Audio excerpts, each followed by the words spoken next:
Өсмірлік сәргізәштілер xarakterimizga qandaq ta'sir ko'rsatadi? Avtori Kristian Jarrett. Mening bir jup qiz o'g'il qo'shkezak farzandim bu yil 4 yoshga kirdi. U ikkisining boshqalar bilan aralashib yashashga amroqlik, do'stonalik, shundaqla kapsizlik qatorliq nurg'un taraflari bir-birininkiga o'xshashib ketadi. Ammo ikkalanda ba'zi farqlarmi ko'rilishga boshladi. Masalan, o'g'limning vaqt qarashi nisbatan kuchli bo'lib, u doim kelgusiga bo'lgan qiziqishini izhor qilib turadi. Qizim bo'lsa, qilg'usi bor ishlarda texmi dadil. Men bir dada, o'z navbatida yana xarakter tadqiq qiladigan psixolog. Men balalarning xarakterining tadrijiy shakllanish, taraqqiy qilish jarayonini to'lib toshgan qiziqish ilkida kuzataman. Xarakterning shakllanishi bovoqliq mezgilida boshlandi. Lekin men balalarimning xarakterining buningdan keyin bo'libmi o'smirlik mezgilida xeyli zo'r darajada o'zgarganligini bilaman.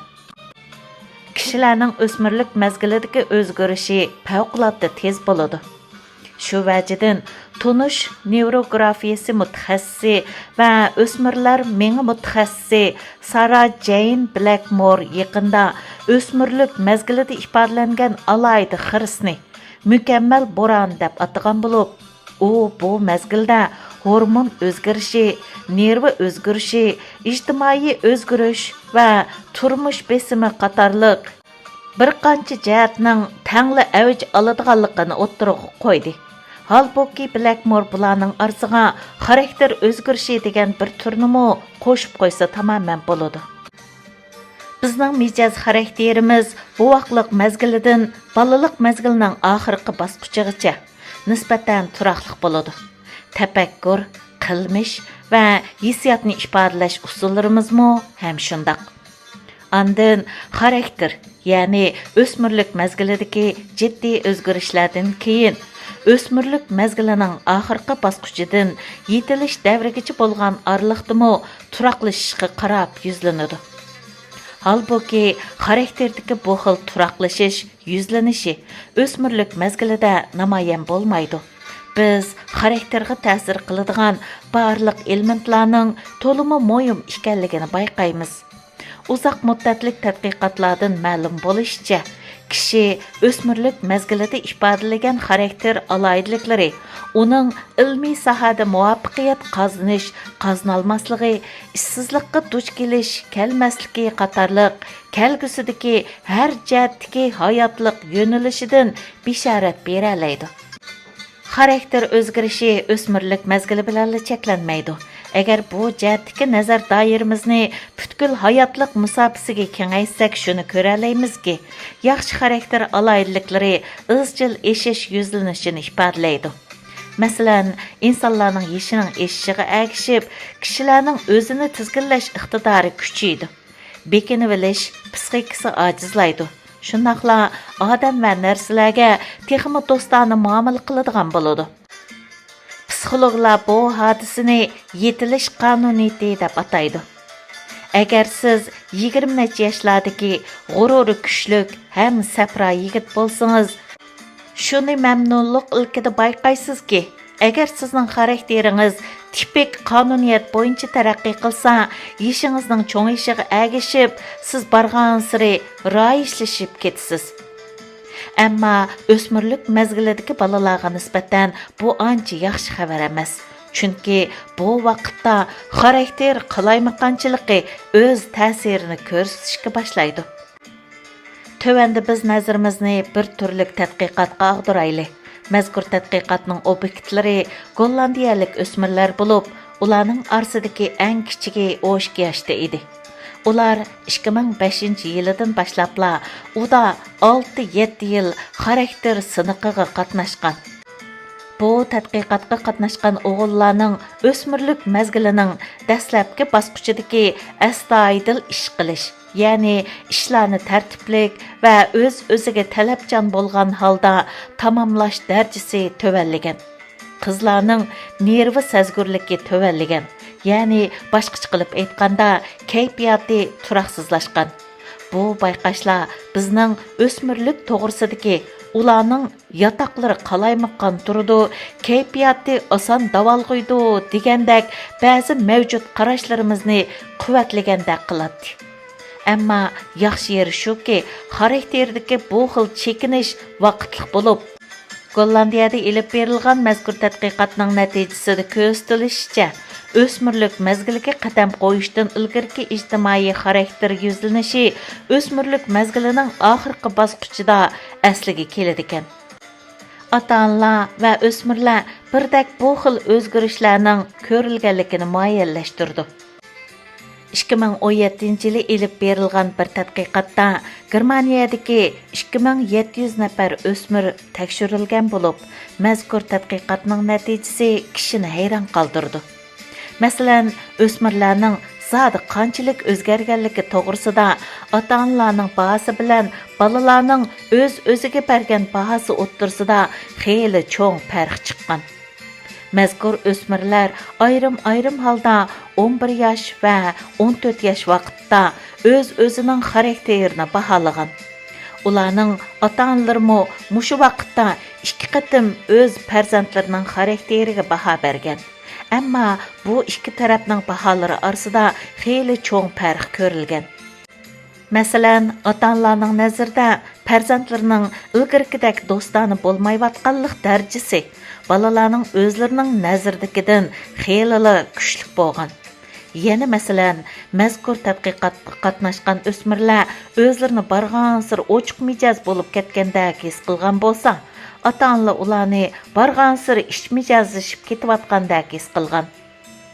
Tadqiqotchilar keskin holda shundoq deb qaraganki, umuman qilib aytganda, ota-onalarning bolalarga bo'lgan bahosi bolalarning o'z-o'ziga bergan bahosidan tuvan bo'lgan. Ammo ishning ijobiy tarafi shuki, o'smirlarning ilgirgidek astoydil bo'lmayotganlik darajasi jihatda ota-onalar o'z farzandlarini shu o'smirlar o'zlari his qilgandek unchalar chekinib ketmagandek his qilgan. Bu ikki natija dastlabki qarmoqqa bir-biriga ziddak ko'ringan. Buningga balkim ota-ona bilan farzand o'rtasidagi munosabatda ko'rilayotgan g'oyat zo'r o'zgarish sabab bo'lgan bo'lishi mumkin. Bu xil o'zgarishning yuz berishdagi sabab shuki, bu mezgilda o'smirlar barg'ansiri mustaqillikka talpinadi va o'ziga xos maxfiyatliklar bor bo'lishini umid qilishidi. Tadqiqotchilar yana mundaq deb ko'rsatdi. Baholash jarayonida ota-onalar va o'smirlarning baholash o'lchimimi o'xshamasligi mumkin. Ota-onalar yosh o'smirlarning mijoz xarakterini baholaganda tipik quramiga yetganlarning mijoz xarakterini o'lcham qiladi. O'smirlar bo'lsa qurdoshlarini o'lcham qiladi. Bu boshqa texmi cho'nqur qatlamli tadqiqotlarning natijalari bilan birdak bo'lib, mazkur tadqiqotlarmi o'smirlik davrining dastlabki bosqichidagi aktiv xarakter aloyidliklarining vaqtliq ojizlashadiganligidan iborat hodisaga dalolat qilgan. Shunglashqa o'smirlarda umuman qisqa muddatlik xarakter qalaymaqonchiligi ko'rildi degan hukm intayin to'g'ri. Buningdan sirt, Germaniyada ilib berilgan tadqiqotda o'smirlar bilan ota-onalar birdak holda o'smirlarning do'stonlik jihati chekinib ketganligini o'tirg'i qo'yishgan. Faqat bu ikki guruhning nazaridagi chekinish darajasi farqli bo'lgan. O'smirlarning mengisini tadqiq qilishmo intayin yaxshi kirish nuqtalaridan biridir. O'tgan necha 10 yilda Blackmore qatorliq kishilar allaqachon o'smirlarning taraqqiyoti bilan mengidagi asosliq o'zgarishlar orasidagi bog'lanish darajasi to'g'risida to'xtalgan. 2018-yili Norvegiyada ilib berilgan cho'ng mengi tasvir hosil qilish tadqiqotida ko'rsatilishicha, bu balkim o'smirlardagi xarakter o'zgarish andisiga ta'sir ko'rsatishi mumkin ekan. Tadqiqotchilar 2,5 yil jarayonida 10 necha o'smirning mengisini 2 qatim skanerlagan va bu o'smirlarning ota-onalaridan bolalarning mijozlarini baholashni talab qilgan. Mazkur tadqiqotdan erishilgan bir muhim bayqashda ko'rsatilishicha, ishlarni qilishdagi astoydillik darajasi jihatda yuqori nomer olgan yosh o'smirlarning cho'ng mengisining bir qancha yeridagi cho'ng mengi postlar qavitining nipizlash darajasi shuncha yuqori bo'lgan.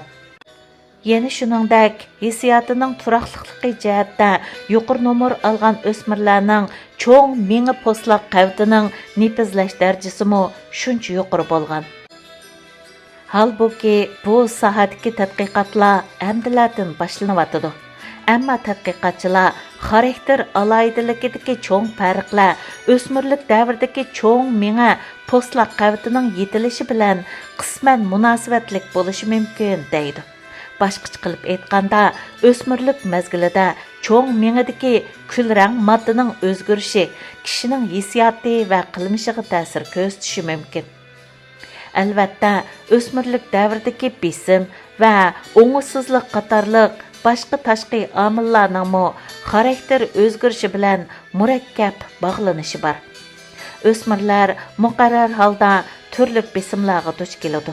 Tadqiqotlarda ko'rsatilishicha, bu besimlar muayyan xarakter o'zgarishlarga ta'sir ko'rsatadi ekan.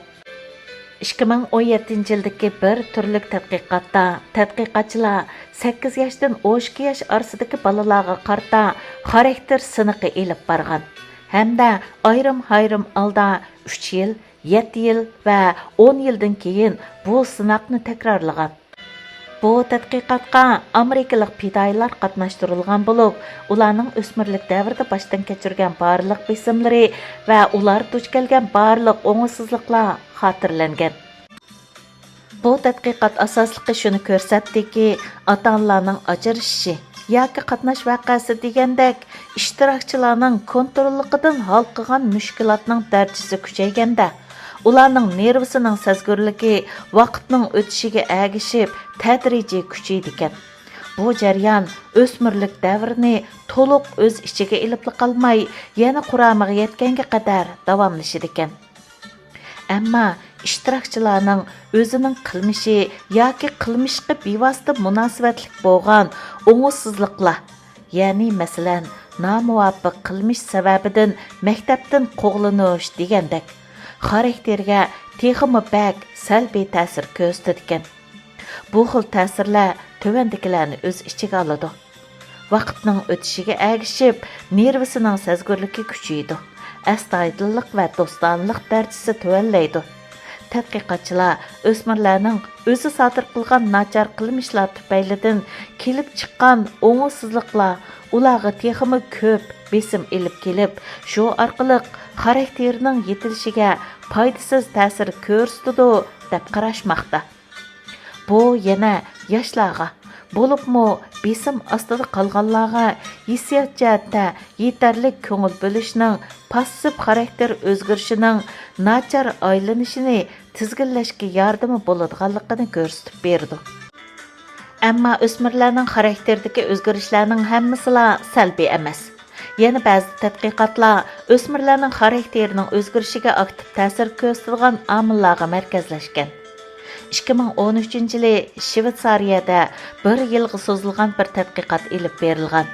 Mazkur tadqiqotda erishilgan faktlarda ko'rsatilishicha, o'smirlarning aktiv o'zini tunish tuyg'usi, ya'ni bu o'zining boshqalar bilan samimiy muomala qila oladiganligini his qilish, turmushni kontrol qilish va boshqalarning o'zidan nimalarni kutadiganligini bilish, hissiyotining texmi turaqliq bo'lishi va ishlarda texmi astoydil bo'lish degandek aktiv xarakter taraqqiyoti bilan munosabatlik ekan.